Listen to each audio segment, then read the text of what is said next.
تعالى في شأن حبيبه مخبرا وآمرا إن الله وملائكته يصلون على النبي يا أيها الذين آمنوا صلوا عليه وسلموا تسلیما۔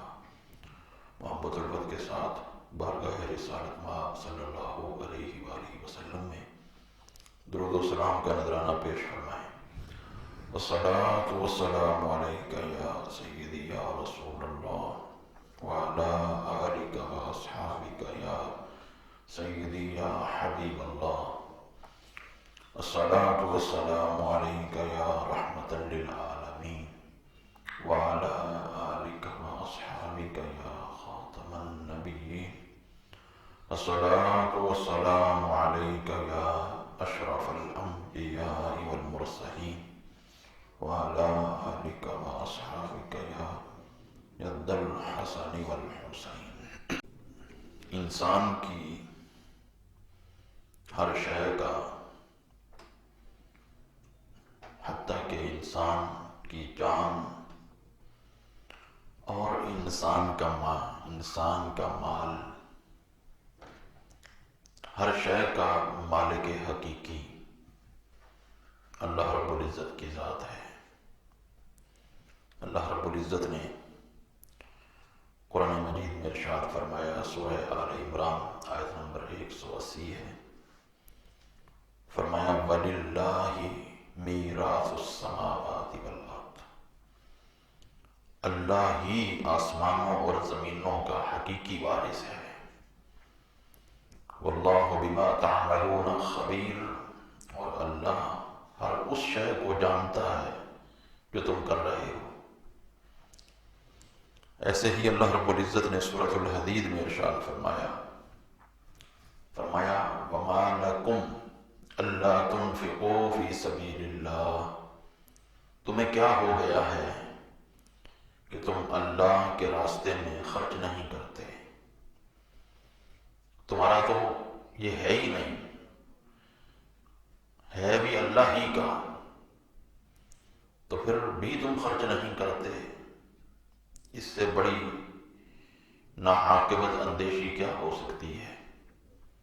فرمایا تمہیں کیا ہو گیا ہے کہ تم اللہ کے راستے میں خرچ نہیں کرتے، حالانکہ اللہ ہی کے لیے ہے جو کچھ آسمانوں میں ہے، جو کچھ زمینوں میں ہے، اللہ ہی اس کا حقیقی مالک ہے۔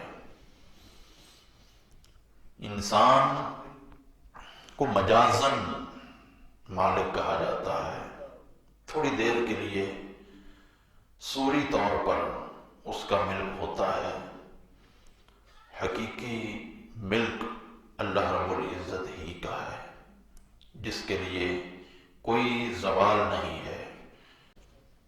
انسان کو اللہ رب العزت نے اختیار دیا ہے کہ اس کی پیدا کردہ نعمتوں سے وہ منفعت حاصل کر لے، اور یہ جو انسان کے پاس اختیار ہے یہ کوئی لامحدود اختیار نہیں ہے، اس کے بھی کچھ ضوابط ہیں۔ ایسا نہیں ہے کہ انسان جیسے چاہے، جس چیز سے چاہے منفعت حاصل کر لے، جیسے چاہے مال کما لے، جیسے چاہے خرچ کر لے، جتنا چاہے کما لے اور جہاں چاہے لگا لے۔ ایسا نہیں ہے۔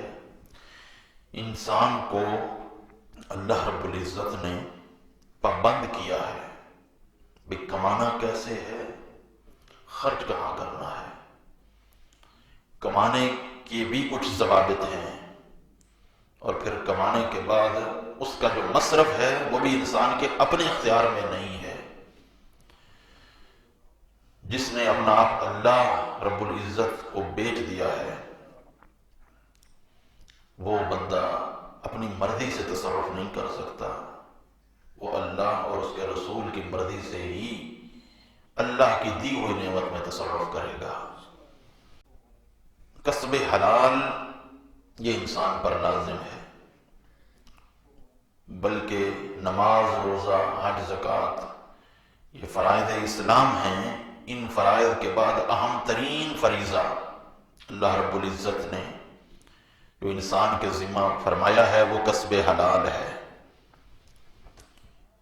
یہ ہر اس بندے کے لیے ضروری ہے جو بندہ محتاج ہے اپنے حوالے سے اور اپنے اہل و عیال کے حوالے سے۔ ہاں، کسی کو وراثت میں کوئی مال مل جائے یا غنیمت میں کوئی مال مل جائے تو یہ ایک الگ بحث ہے، وہ اللہ رب العزت کی اور عطا ہے اس پر۔ لیکن جو بندہ محتاج ہے، جس کے ذمہ کچھ ذمہ داریاں ہیں، وہ بندہ کسب حلال کا اللہ رب العزت کی طرف سے مکلف ہے، اس پر حلال کمانا فرض ہے۔ اور اسلام میں کسب رزق کی، کسب حلال کی پرزور ترغیب دی گئی ہے۔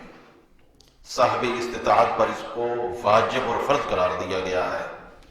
بلا ضرورت سوال کی بہت ہی ممانعت آئی ہے۔ اللہ رب العزت نے قرآن مجید میں انسانوں پر اپنا احسان بیان کرتے ہوئے ارشاد فرمایا وَجَعَلْنَا النَّهَارَ مَعَاشًا، کہ ہم نے نہار دن کمانے کے لیے بنایا ہے۔ دن اس لیے ہے کہ انسان کمائے۔ ایسے ہی سورۃ الاعراف میں ارشاد فرمایا وَلَقَدْ مَكَّنَّاكُمْ فِي الْأَرْضِ وَجَعَلْنَا لَكُمْ فِيهَا مَعَائِشَ، ہم نے زمین میں تمہیں ٹھکانہ دیا، وَجَعَلْنَا لَكُمْ فِيهَا مَعَائِشَ، اور اس میں تمہارے لیے معاش کے ذرائع پیدا فرمائے۔ قَلِيلًا مَا تَشْكُرُونَ، یہی سورۃ الجمعہ کے اندر فرمایا فَإِذَا قُضِيَتِ الصَّلَاةُ، جب نماز ادا کر دی جائے، جب جمعہ ادا ہو جائے تو فَانْتَشِرُوا فِي الْأَرْضِ، زمین میں پھیل جاؤ، وَابْتَغُوا مِنْ فَضْلِ اللَّهِ، اور اللہ کا فضل تلاش کرو۔ یہاں پر فضل اللہ سے مراد رزق حلال ہے۔ تو اسلام میں رزق حلال کو تلاش کرنے کی پرزور ترغیب دی گئی ہے۔ رسول اللہ صلی اللہ تعالیٰ علیہ وآلہ وسلم نے بھی اس حوالے سے بہت سے فرامین ارشاد فرمائے ہیں۔ حضرت انس بن مالک رضی اللہ تعالیٰ عنہ راوی حدیث ہیں، حضور نے فرمایا طلب الحلال واجب علی کل مسلم، حلال کمانا ہر مسلمان پر واجب ہے۔ ایسے ہی حضرت عبداللہ بن مسعود سے روایت ہے، حضور نے فرمایا طلب الحلال فریضۃ بعد الفریضہ، حلال طلب کرنا یہ فریضہ کے بعد ایک الگ فرض ہے۔ یعنی کچھ تو بنیادی اراکین اسلام ہیں، نماز، روزہ، حج، زکوٰۃ، یہ فرائض ہیں، ان فرائض کے بعد حلال کمانا بھی فرض ہے۔ بلکہ دیگر نصوص کو اگر ساتھ جوڑا جائے تو اس کی اہمیت اس سے بھی زیادہ بن جاتی ہے کہ اگر بندے کے پاس حلال مال نہیں ہے تو پھر بندے کا نماز، روزہ، حج، زکوٰۃ بھی اللہ رب العزت کی بارگاہ میں مقبول نہیں ہوتا۔ ایسے ہی حضرت مقدام رضی اللہ تعالیٰ عنہ حدیث کے راوی ہیں، بخاری شریف میں یہ روایت موجود ہے۔ حضور علیہ السلام نے فرمایا ما اکل احد طعاما قط خیرا من ان یأکل من عمل یدہ، حضور نے فرمایا کہ اپنے ہاتھ کی کمائی سے بہتر کھانا کسی نے نہیں کھایا۔ یعنی سب سے بہترین کھانا وہ ہے جو بندہ اپنے ہاتھ کی کمائی سے کھاتا ہے۔ فرمایا وَإِنَّ نَبِيَّ اللَّهِ داؤد علیہ السلام كَانَ يَأْكُلُ مِنْ عَمَلِ يَدِهِ، کہ اللہ کے نبی حضرت داؤد علیہ السلام بھی اپنے ہاتھ کی کمائی سے کھایا کرتے تھے۔ انبیاء کرام علیہ السلام کے ذریعہ معاش کو دیکھیں تو ہر نبی آپ دیکھیں گے کہ کسی نہ کسی فیلڈ کے اندر وہ موجود ہے اور اپنے ہاتھ کی کمائی سے کھا رہا ہے۔ تو یہ طلب الحلال فریضۃ علی کل مسلم، طلب الحلال واجب علی کل مسلم، حلال کو کمانا ہر مسلمان پر واجب اور فرض ہے۔ اور حرام کی ممانعت آئی ہے اور اس پر قرآن کریم کی آیات اور احادیث بھی موجود ہیں۔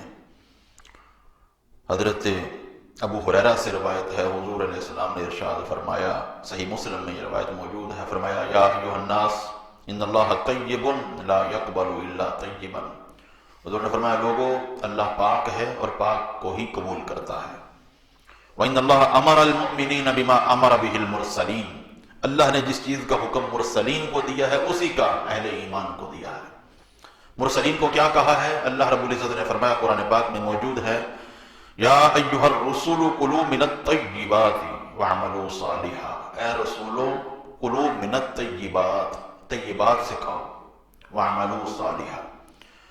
اور ایسے ہی اللہ رب العزت نے اہل ایمان کو کہا، یا ایھا الذین آمنوا کلوا من طیبات ما رزقناکم، اے ایمان والو کھاؤ ان پاکیزہ چیزوں سے جو ہم نے تمہیں عطا کی ہیں، جو ہم نے تمہیں رزق دیا اس کے طیبات سے کھاؤ۔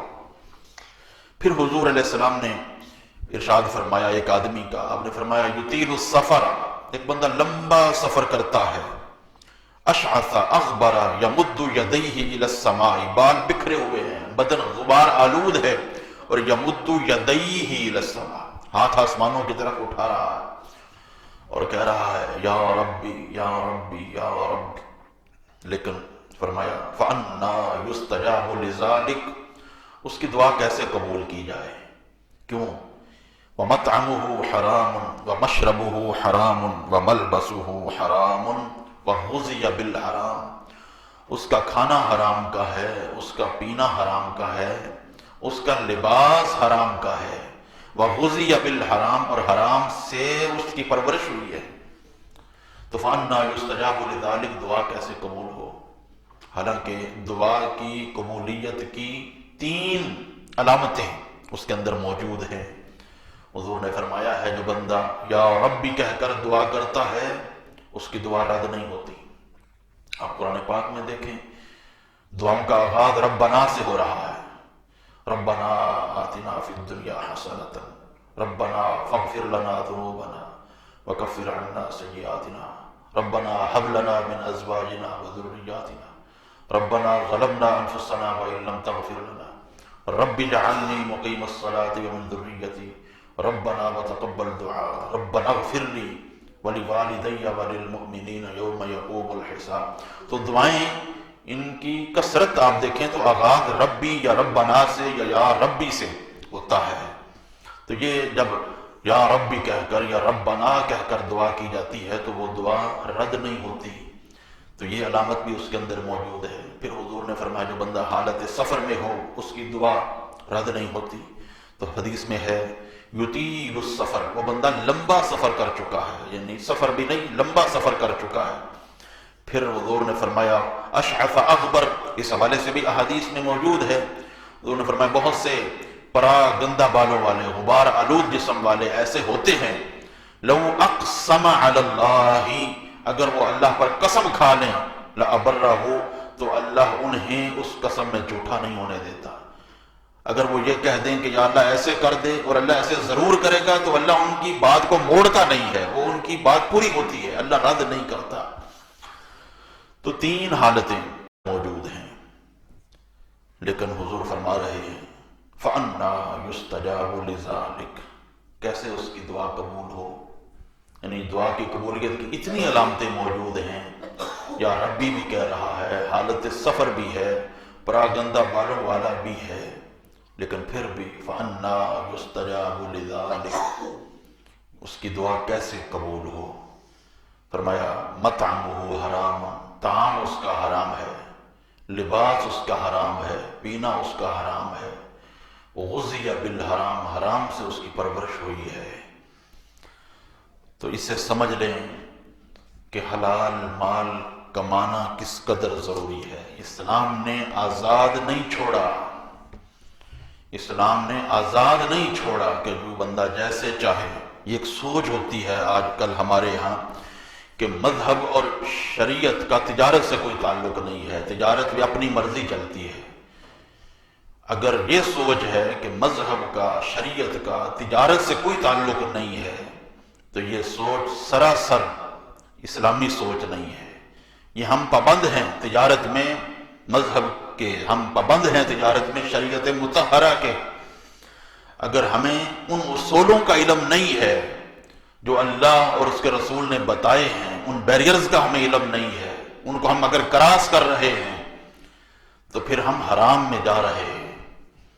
اور یہ سوچ کہ مذہب شریعت کا تجارت سے کوئی تعلق نہیں ہے، یہ سوچ پہلے بھی امتوں کے اندر موجود تھی، جیسا کہ قرآن پاک میں سورۃ ہود میں اللہ رب العزت نے فرمایا، ہلاک شدہ قوموں میں حضرت شعیب علیہ السلام کی قوم بھی ہے، وہ یہی سمجھتی تھی کہ انسان کو کمائی میں آزادی ملنی چاہیے، تجارت میں انسان آزاد ہے، کمانے میں اس پر کوئی پابندی نہیں ہے۔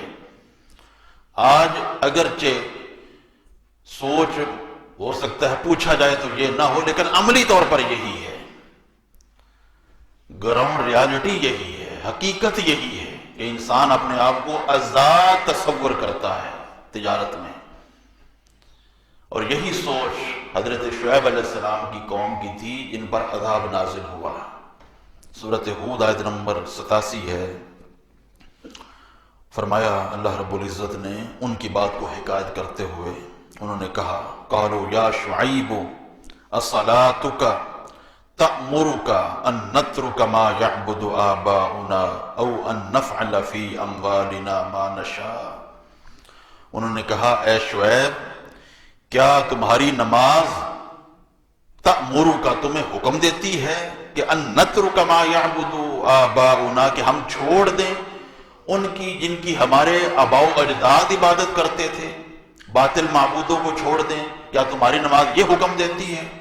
دوسری بات جو ہمارے موضوع سے متعلقہ ہے، فرمایا او ان نفعل فی اموالنا ما نشاء، یا ہم ان نفعل فی اموالنا ما نشاء، ہم اپنے مالوں میں اپنی مرضی سے تصرف کرنا چھوڑ دیں؟ کیا تمہاری نماز یہ حکم دیتی ہے کہ ہم اپنی مرضی سے کما نہ سکیں، ہم اس طریقے سے کمائیں جیسے تم کہتے ہو کہ ناپ تول کو پورا کرو؟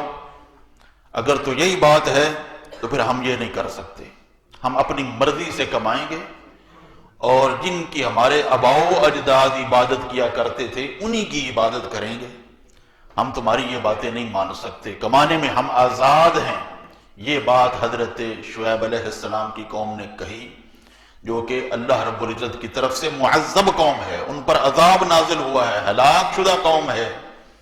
اسی سوچ پر انہیں پر عذاب آیا کہ انہوں نے ان پابندیوں کا خیال نہیں کیا جو اللہ رب العزت کی طرف سے ان پر کمانے کے حوالے سے لازم کی گئی تھی۔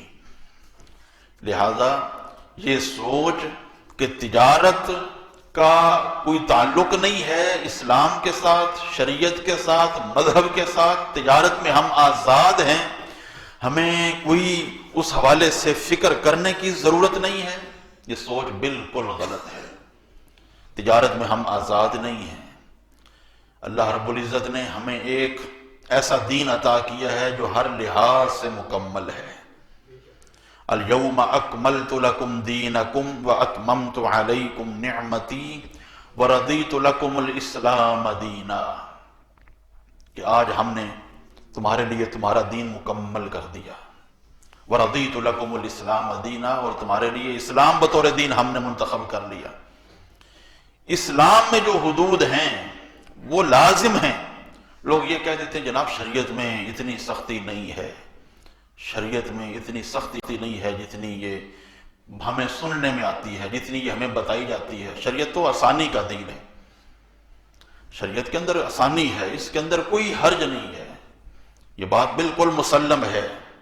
لیکن اگر کوئی بندہ اس کی آسانی کو سمجھے ہی نہ، یا آسانی کا وہ مفہوم نکال لے کہ جیسے میرا من چاہے ویسے کروں ویسے شریعت ہے، تو پھر شریعت کا نام ہی چھوڑ دیں، پھر تو اپنی طبیعت کو شریعت کہے نا کہ میری طبیعت شریعت ہے، کیونکہ شریعت میں آسانی ہے، اور آسانی وہی ہوتی ہے جو میرا من چاہتا ہے، لہذا جو میرا من چاہتا ہے وہی شریعت ہے، وہی میں کروں گا، پھر تو شریعت کا نام چھوڑ دیا جائے۔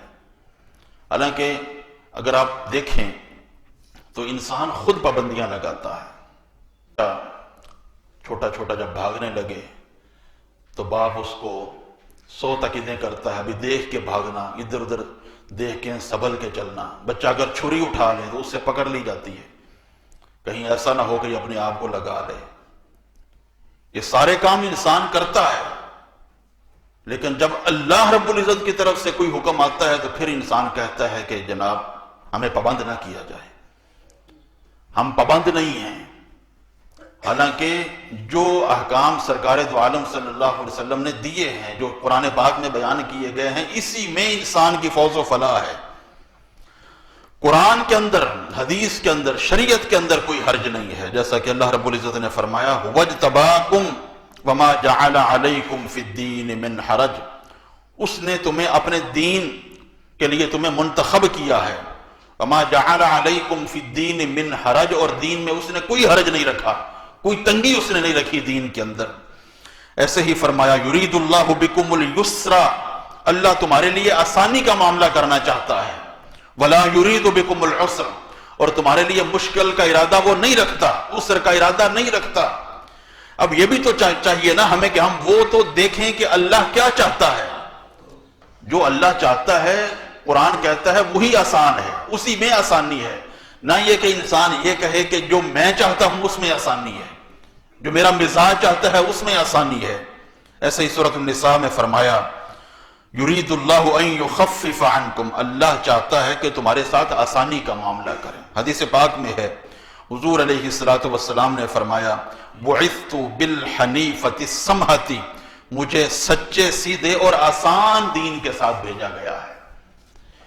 اب یہ آسان ہے، اس کے اندر تنگی نہیں ہے، اس کے اندر مشکل نہیں ہے۔ اب اسی دین کے اندر اگر یہ بیان کیا گیا ہے کہ جب تم بیچو کسی چیز کو تو عیب نہ چھپاؤ، اس کا عیب بیان کرو، غلط بیانی سے کام نہ لو، ایسی چیز فروخت نہ کرو جس سے کسی کو تکلیف ہو، جانی لحاظ سے یا کسی بھی لحاظ سے۔ کہ یہ جلب کا جو حکم دیا گیا ہے کہ کوئی بندہ شہر سے باہر نکل کر ڈیل نہ کرے، یعنی مقصد یہ ہے کہ ایسے بندے سے ڈیل نہ کرے جو بندہ مارکیٹ ویلیو سے واقف نہیں ہے، اس کو پتہ نہیں ہے، کیونکہ اس سے اس کو دھوکہ ہو سکتا ہے۔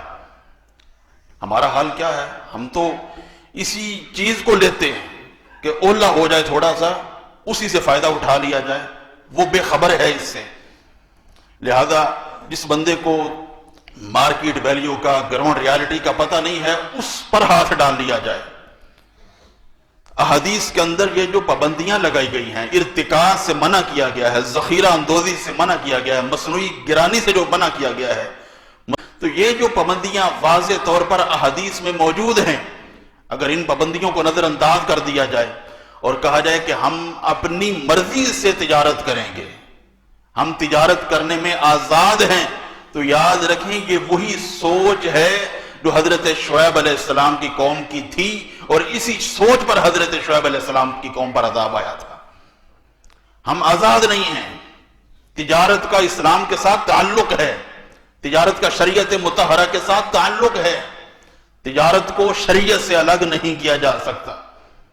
حضرت عائشہ صدیقہ رضی اللہ تعالی عنہا کے پاس ایک معاملہ آ گیا۔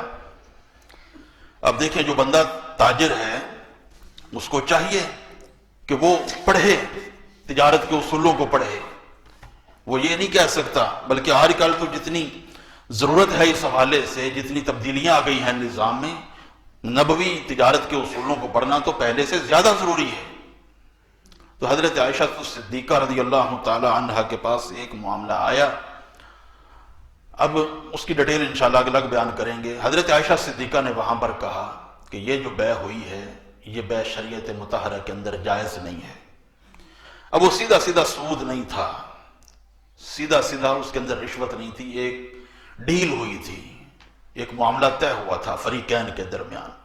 حضرت اور کہا اگر یہ تم بے رد نہیں کرو گے، اگر یہ معاملہ تم واپس نہیں کرو گے تو پھر جو تو نے حضور علیہ السلام کے پیچھے نمازیں پڑھی ہیں، جو حضور کے ساتھ تو نے روزے رکھے ہیں، وہ سارے روزے اور ساری نمازیں تیری رد ہو جائیں گی۔ یعنی تجارت کے اصولوں کو پڑھنا، ان کو سمجھنا، اس کے مطابق زندگی گزارنا، اس کے مطابق چلنا، یہ ضروری ہے۔ ایسے نہیں ہے کہ ہم کہیں کہ بس جیسے ڈیل ہو جائے، جیسے فریقین راضی ہو جائیں چلو ویسے ہم کر دیتے ہیں۔ جو طریقہ شریعت مطہرہ کے اندر آیا ہے اسی طریقے کو فالو کرنا پڑے گا اگر تو ہم مسلمان ہیں۔ اگر اس طریقے کو فالو نہیں کریں گے تو پھر ہم گویا اپنے آپ کو آزاد تصور کر رہے ہیں، اور مسلمان اپنے آپ کو آزاد تصور نہیں کر سکتا۔ مسلمان پابند ہے ان احکامات کا جو اللہ نے اس کو دیے ہیں، جو رسول اللہ صلی اللہ علیہ وآلہ وسلم کی طرف سے اس کو ملے ہیں۔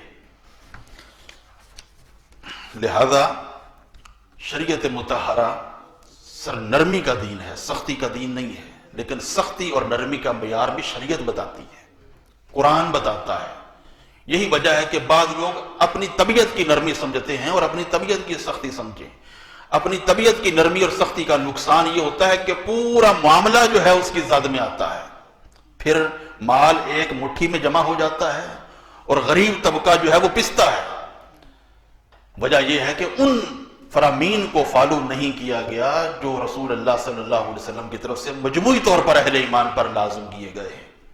یہی وجہ ہے کہ قرآن اور احادیث پر عمل یہ ٹھیک ہے، اسلام کی اشاعت کا بڑا سبب بنا ہے اور یہی سبب ہے، لیکن زیادہ تر جو اسلام پھیلا ہے، آپ تاریخ کو پڑھیں، یہ مارکیٹ سے پھیلا ہے، یہ مارکیٹ سے پھیلا ہے، اس نظام سے پھیلا ہے جو نظام شریعت محمدی نے عطا کیا ہے۔ وگرنہ لوگ مسجد کے اندر تو بعد میں آئے۔ اگر یہ کہا جائے کہ اسلام تب پھیلے گا جب لوگ آ کر امام کی سنیں گے یا خطیب کی سنیں گے یا امیر المومنین کی سنیں گے، پھر تو وہ سننے کا مرحلہ ہی نہیں آئے گا۔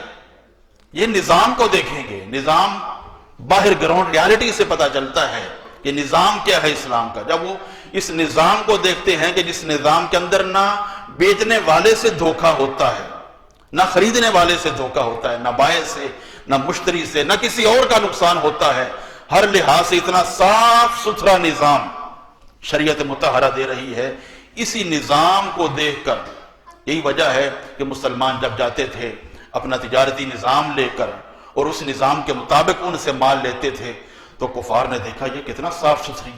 اب معاملہ یہ ہے کہ انہوں نے اختیار کر لیا ہے اور ہم نے چھوڑ دیا ہے، انہوں نے ان اصول کو فالو کیا ہے، انہوں نے لے لیا ہے۔ اب شریعت مطہرہ نے ایک اختیار دیا ہے بندے کو کہ اگر بندہ 3 دن کے اندر پسند کی ہوئی چیز واپس کرنا چاہے تو واپس کر سکتا ہے، یعنی دکان میں اس نے پسند کر لی ہے، اس سے راضی ہو گیا ہے، اس سے مطمئن ہو گیا ہے، واپس کرنا چاہے واپس کر سکتا ہے۔ جبکہ ہم نے کیا کیا ہوا ہے، لکھ کر لگا دیا ہے کہ خریدا ہوا مال واپس نہیں ہوگا۔ کیا یہ اس حدیث پاک کی خلاف ورزی نہیں ہے جو حضور علیہ السلام نے دی ہے؟ ایک ہر بندہ مومن کو جس کا اختیار دیا ہے کہ 3 دن کے اندر وہ اگر واپس کرنا چاہے تو واپس کر سکتا ہے۔ یہ اصول انہوں نے اختیار کر لیا ہے کہ آپ واپس کرنا چاہیں تو واپس کر دیں، آپ کو پوری پیمنٹ واپس کی جائے گی۔ لیکن ہم نے واضح طور پر لکھ دیا کہ جو چیز آپ نے لے لی ہے وہ اب واپس نہیں ہوگی۔